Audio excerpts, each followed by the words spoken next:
आपदा और बचाव के काम में मौसम मुसीबत बन गया है। खराब मौसम और ईंधन की कमी की वजह से देहरादून से हेलीकॉप्टर्स के उड़ान भरने में परेशानी आ रही है। अभी भी हजारों लोग पहाड़ों पर फंसे हैं। गढ़वाल के अलग अलग हिस्सों में अभी भी करीब 22,000 लोग फंसे हुए हैं। आज उत्तरकाशी में फंसी 5 महिलाओं को देहरादून लाया गया है, जिनकी हालत गंभीर बनी हुई है। उत्तराखंड के सीएम विजय बहुगुणा मौत का आंकड़ा साफ साफ नहीं बता पा रहे हैं। उन्होंने कहा कि मरने वालों का आंकड़ा 1000 भी पहुंच सकता है। बहुगुणा ने यह भी कहा कि राज्य सरकार केदार धाम को फिर से बनवाएगी। उत्तरकाशी के गंगोत्री और यमुनोत्री धाम में अभी भी हजारों की संख्या में यात्री फंसे हुए हैं। सेना के जवान मुस्तैदी से उन्हें निकालने में जुटे हैं, लेकिन कुछ बुजुर्ग ऐसे भी हैं जो अपने दम पर मौत को मात देकर सामने आ रहे हैं। केदार घाटी में रेस्क्यू ऑपरेशन की भी ताजा तस्वीरें सामने आई हैं। आर्मी और आईटीबीपी की टीम ने फंसे हुए कई लोगों को प्रभावित इलाकों से निकालकर सुरक्षित जगहों पर पहुंचाया। यहाँ अलग अलग इलाकों में अभी भी 20,000 से ज्यादा लोग फंसे हैं। तबाही के बाद केदारनाथ घाटी की सबसे ताजा तस्वीरें इंडिया न्यूज ने कैद की हैं। तबाही में केदारनाथ धाम के आसपास का पूरा इलाका तहस नहस हो गया है। सिखों के पवित्र तीर्थ स्थल हेमकुंड साहिब के मुख्य पड़ाव घांघरिया में भी हजारों यात्रियों की जान मुसीबत में है। सर्च ऑपरेशन के लिए सेना के 2 बड़े हेलीकॉप्टर्स लगाए गए।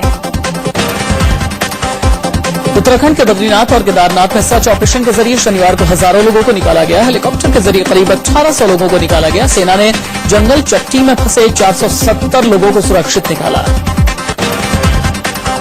उत्तराखंड की तबाही पर सेना के मुखिया जनरल विक्रम सिंह ने माना है कि उत्तराखंड में बचाव और राहत का काम बेहद चुनौती भरा है। खराब मौसम की वजह से रेस्क्यू ऑपरेशन में जवानों को काफी मुश्किलों का सामना करना पड़ रहा है।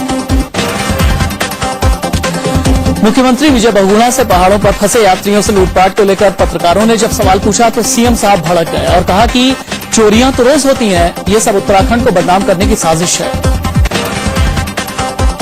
गुजरात के मुख्यमंत्री नरेंद्र मोदी ने केदारनाथ मंदिर को दोबारा बनवाने की पेशकश की है। मोदी ने विजय बहुगुणा से कहा है कि वो केदारनाथ मंदिर को दुनिया का सबसे आधुनिक मंदिर बनवाना चाहते हैं।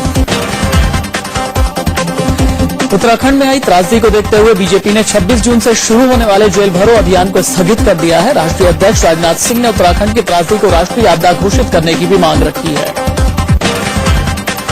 यूपी के कैबिनेट मंत्री आजम खान ने आपदा को केंद्र और राज्य का फेल्योर बताते हुए कहा कि आजकल सैटेलाइट से सब कुछ पता चल जाता है। सरकार ने साइंस की सहूलियतों से फायदा नहीं उठाया।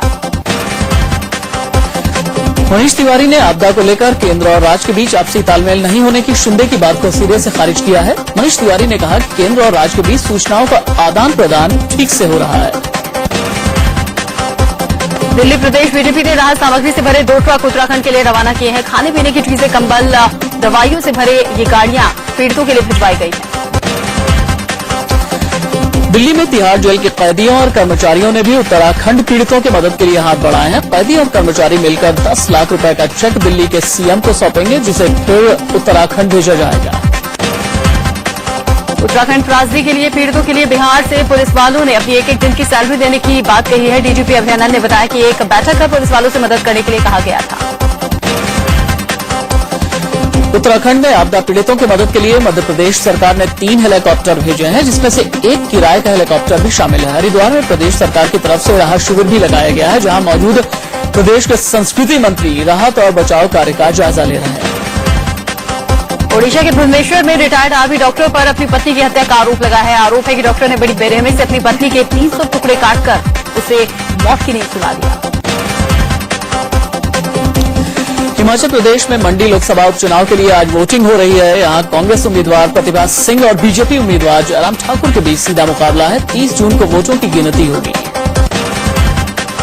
चुनाव समिति का अध्यक्ष बनने के बाद नरेंद्र मोदी गुजरात के बाहर आज पहली बार पंजाब के पठानकोट में जनसभा को संबोधित करेंगे। आज बीजेपी अध्यक्ष राजनाथ सिंह पटना जाएंगे, जहां वो संजय गांधी स्टेडियम में जनसभा को संबोधित करेंगे। पटना में बड़ा आतंकी हमला हो सकता है। आर्मी की खुफिया रिपोर्ट के बाद पटना पुलिस अलर्ट हो गई है।